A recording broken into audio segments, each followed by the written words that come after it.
In this video, I'm going to talk about the Hokkaido earthquake and what has transpired after that, and what the people of Hokkaido are asking that you come back, the tourists come back and visit them, especially during September and October, which is usually peak seasons for them. I'll be right back.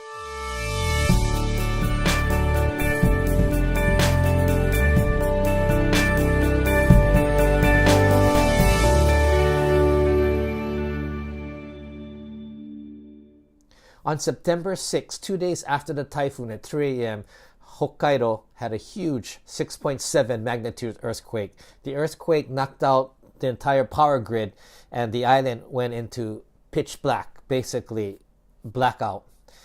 After the earthquake, they had found that about 40 people have been killed from the earthquake, as well as several people, of course, several hundred people are still injured, as well as many hundreds are still living in evacuation centers.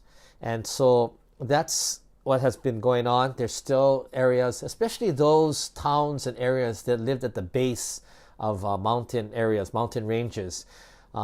If you had seen on some of the footage, I had some footage in my also in the video that I had made before about Hokkaido, where you could see from a drone perspective where the mountain ranges had large patches of open earth where landslides, mudslides had occurred. And basically it was the perfect storm of having topsoil, volcanic topsoil, usually volcanic ash mixed with clay, and I think they called these like hallow-site areas where it was very unstable. Add in the fact that 35% more rainfall in the last month in Hokkaido than last year, and then add the most huge earthquake that Hokkaido would ever experience, 6.7 magnitude. And those three would cause huge landslides and mudslides. And if your home or town was at the base of these mountains where these hollow site areas were, it would just wipe out whatever's below it, burying it basically in an avalanche.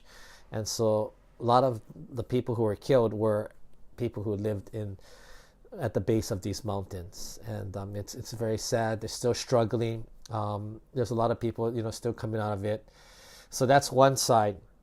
And then on the news last night, I see that it's like a 1-2 punch. First you have the earthquake, and then the national government asked all the residents of Hokkaido to cut their power consumption down by 20%, which the residents, did. They reached that mark.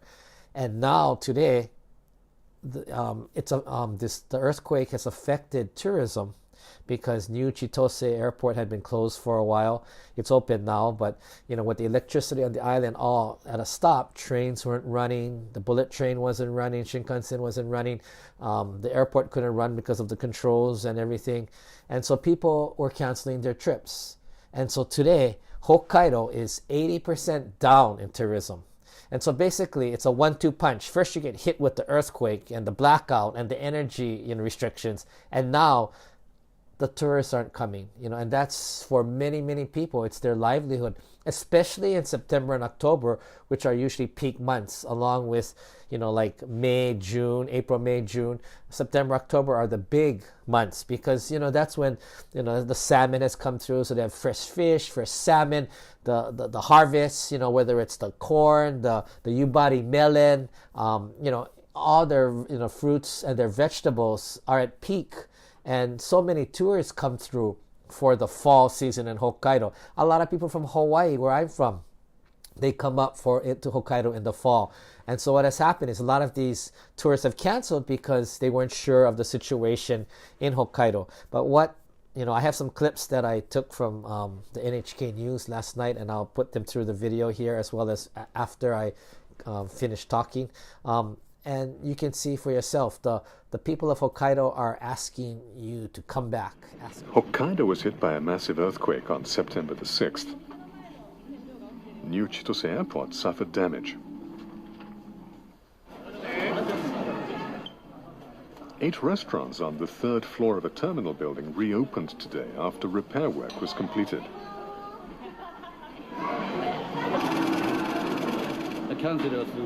This person says he's heard many people have cancelled trips to Hokkaido, but that he's come. In the city of Otaru, the canal is one of the most popular tourist spots. Foreign tourists are strolling in the area. We asked a local tourist association official how the quake has affected inbound tourists. 8 million tourists are said to visit Otaru each year. The official says the number of foreign tourists has dropped by about 80%. The quake has dealt a serious blow to local stores. A shop owner says the situation is very bad. He says he wants tourists to come back.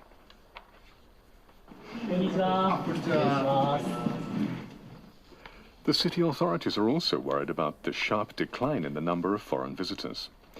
Tetsuya Shimazaki is an official at the city's tourism promotion office. He says there's a need for the city to take measures urgently. Shimazaki and some of his colleagues began an attempt yesterday.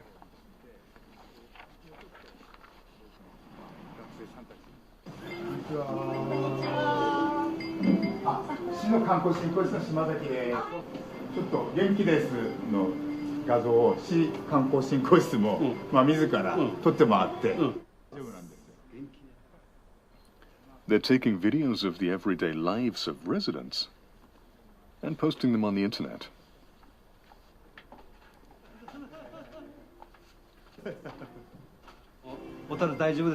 This shop owner says Otaru is safe, so please come.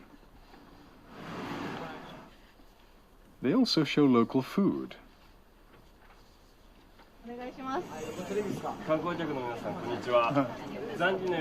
This restaurant offers local fried chicken called zangi. He says Otaru is all right, so he wants lots of tourists to come.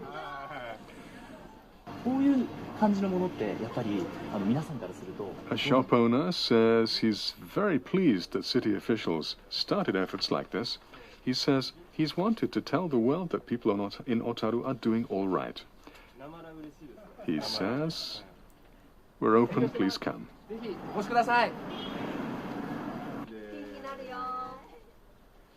Shimazaki attaches importance to the everyday lives of residents. He says he wants to convey the voices of many people.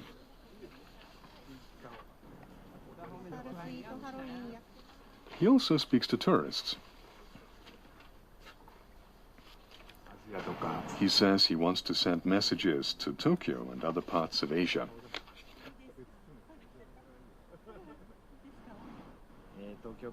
This tourist says he's from Tokyo. He says Otaru is safe and that he's had a great time here.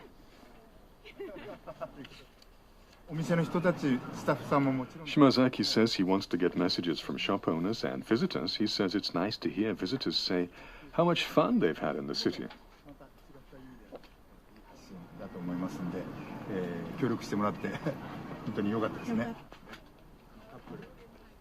Shimazaki and other staff aim to complete the video within the month. They plan to translate it into foreign languages and post the video on social media to send messages to 12 countries and territories. Shimazaki says some media report that Hokkaido is dangerous, but that's not true. He says he wants to show happy, everyday lives of lots of people. As you may have heard in a previous video, Hokkaido really is one of my favorite places. It's very special.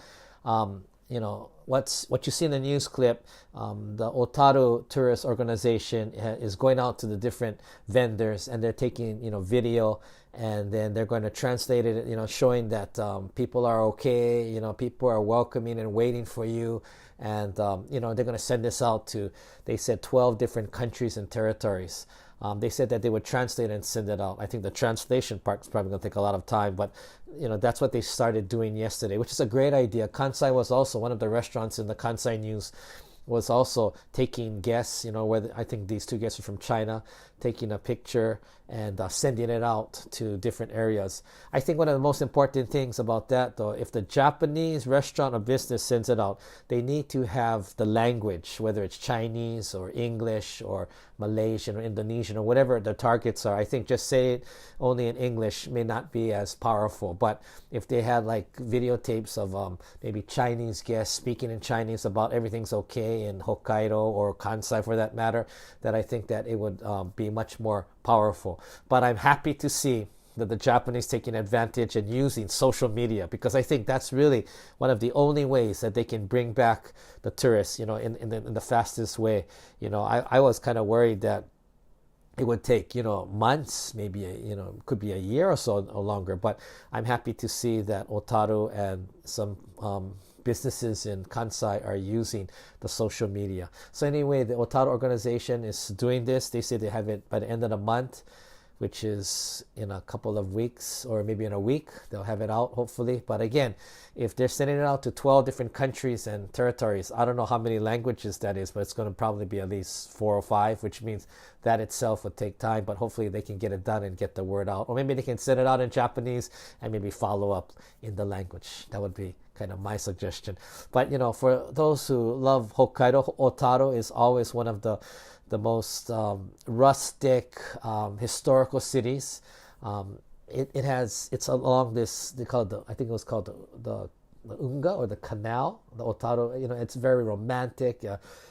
So many photos of that area, and it's the old Western style storage buildings which they have renovated into shops, and restaurants, and it's a beautiful walking area, very romantic. You have street musicians. You have, it's just very calm and very soothing area. Otaru is, and it's close to Sapporo. It's about, I think, 30 or 40 minutes by train from Sapporo. I had stayed at a Minshuku called the Ponpon-sen. Maybe 25 years ago, over 25 years ago, when I rode. I think I mentioned another video that 4 of us rode our bicycles around Hokkaido for 2 months. Titis from Indonesia, Raul from Argentina, Nobuku Usui from Japan. And Nobuku, if you are listening, please contact me. We have been trying to find Nobuku Usui after all these years, but I haven't been able to contact her and myself. And we rode for about 2 months, camping, and just riding our bicycle. I mean, that's like the trip of a lifetime, right? So anyway, it is very special. And I had visited Hokkaido 2 times, Yuki Matsuri, the snow festival, and 3 other times by car and train. So I've kind of done the gamut of Hokkaido. I just love Hokkaido, and even Sapporo. Sapporo, where Hokkaido University, the original person, his name, who established or helped establish, was an American who I think was the president of a university in Massachusetts, agriculture college, I think it was, William Clark. He was brought over after Meiji in 1876 to help establish the Sapporo Agricultural College, which became to today's Hokkaido University, or known as Hokudai. It's one of the top 7. It's the top 7 national, one of the top 7 national universities in Japan. So Sapporo has a lot of history. People are really nice. It's a lot more open. It's not as crowded outside of the cities like Sapporo. It's not crowded, and that's why people love Hokkaido. And I do say it's not the same, but it's like the Alaska of Japan. That's the closest. Like Okinawa, maybe it's like the Hawaii of Japan. Hokkaido is like the Alaska of Japan. Not as huge, of course, not even close to the scale of Alaska. However, just that idea of the open frontier, pioneers, it used to be called Ezo, and it used to kind of, long ago back when, before in the 1800s, they kind of used Hokkaido as like the buffer zone between, Russia at that time. And they had paid or offered money to people to go and settle there, farmers to settle there, because they needed people to, occupy and to live there. And that was kind of the start of, Hokkaido. Before, the flights to Hokkaido were so expensive from Tokyo or from Osaka that it was considered the most expensive flight in the world for that distance. Today, the prices have come down much more. Peach Airlines, the LCC low-cost carrier, flies up to Sapporo. You can take the Shinkansen, which is still quite spendy unless you have the Japan Rail Pass, but it is a good ride. It's from Tokyo, I think it's 12 to 14 hours. I did it when there wasn't the Hokkaido Shinkansen, so it probably would be much faster now. But again, flying is the fastest if you're flying from Osaka or Tokyo. But anyway, the Hokkaido tourist organizations and the Hokkaido people really want you, the tourists, Japanese and non-Japanese, to come back to Hokkaido, to come back for this season. And if I were you, this is the ideal time because tourism is down 80%, so it should be easy to get reservations to lodging, easy to get into restaurants. People will be extra nice, and you have the best service already on the best service in the world, right? The best of the best, right? And food will be great, and it's a win-win because the Hokkaido people will be so appreciative that you came back after the earthquake, as Kansai people will be that you came back after the typhoon. And they'll be so appreciative. You'll be happy with great service, less people around, and to me, it's a no-brainer. If you have the time and the flexible schedule and the resources, the financial resources, now this September and October is a good time to go because it won't zoom back up to what it was before. It'll take a little bit of time before the tourists return. So my suggestion is, come now if you can. It's safe. Yes, there are some aftershocks, but I haven't heard very much in the news about that in the big city like Sapporo or Otaru. Maybe more outside in the country area where they had the big landslides. As far as kicks, Kansai International Airport, I made a video earlier that they're running basically full operations. 471 flights, domestic, international, flew out yesterday, so they're back in the game. The bridge, part of it is still damaged, but the train is running, and they are running the limousine buses, and of course the ferries run. So all of that is fine. It would be nice if you could come back, come to and visit Japan, or if you're a repeater, come back again during this season. It would help the people. So if you want to, again, as I said, it's a win-win, and it would be, less people, less tourists around, as well as you'd help generate and infuse income and into the businesses and to the restaurants and into Japan to help these areas out right after the natural disaster. I mean, it wasn't too long ago. It was only September 4th was the typhoon, and September 6th was the earthquake. It was only recently, and they're trying to rebuild because of so many cancellations and so much loss of income. So for those of you, I hope that you can come and visit Japan and experience Japan and whether it's Kansai or Hokkaido or both, it is really a wonderful country. Some things in Japan frustrate me, but that's not if I'm a visitor. It's more about the systems and the bureaucracy and making changes in the university and getting change, which my change and people in Japan change many times are very different. But as far as traveling, hospitality, good food, safety, the safest country in the world for 127 million people. I mean, if you look on the I saw the safest countries in the world, the top 50. Japan is within the top 10. It's number 9. So you say, okay, that's great, number 9. But if you look at the rest of the countries, like number 1 is Iceland. Their population is 300,000, right? After that, I think it was like, I think Austria or Austria, I think was 9 million. Anyway, the entire combination of all the rest of the 9 countries were not more than 127 million people, which Japan has. Even Canada, I think it was the largest in the top 10. I think it had 36 million people. So per capita, or per size, I guess, I would consider for a country with 127 million people in the land size of California, the state of California, or the size of Germany, and take away 80% of that land because it's mountainous and cannot be lived on or at. Then you have 20% of California with 127 million people. And yes, I consider it the safest country in the world. So there's only great things, to come, and the people are, and it's the people really, any country you go to, it's about the people. The Japanese people are, some of the kindest, most hospitable, generous, you don't see people getting mad at each other usually. It's a very calm and peaceful. With that many people running around, you would think that you'd have more conflict. You'd bump into each other and running all around, but you don't.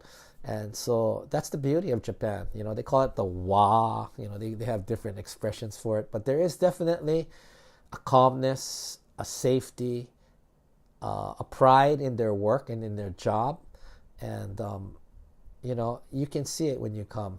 And of course, the best service in the world, and of course, throw in the toilet seats and the great rice, the best rice in the world. I mean, hard to beat, right? Hard to beat. So anyway, please, if you can, come back and support especially the areas that were hit by the typhoon, as well as in Hokkaido, the earthquake that hit back on September 6th.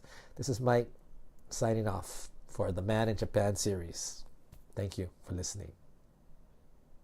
Oh, and also, if you like the video, please hit like or share the video with friends, or if you find it interesting, and if you would like to, please subscribe. And you would, I guess they send out notifications that every time I create a video that you'll be notified that a video came out.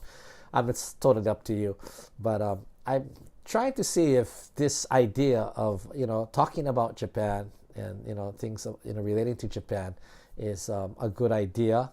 And so I'm kind of testing the waters. So any support you could offer would be much appreciated. Thanks again. Mike Matsuno, Man in Japan, signing off.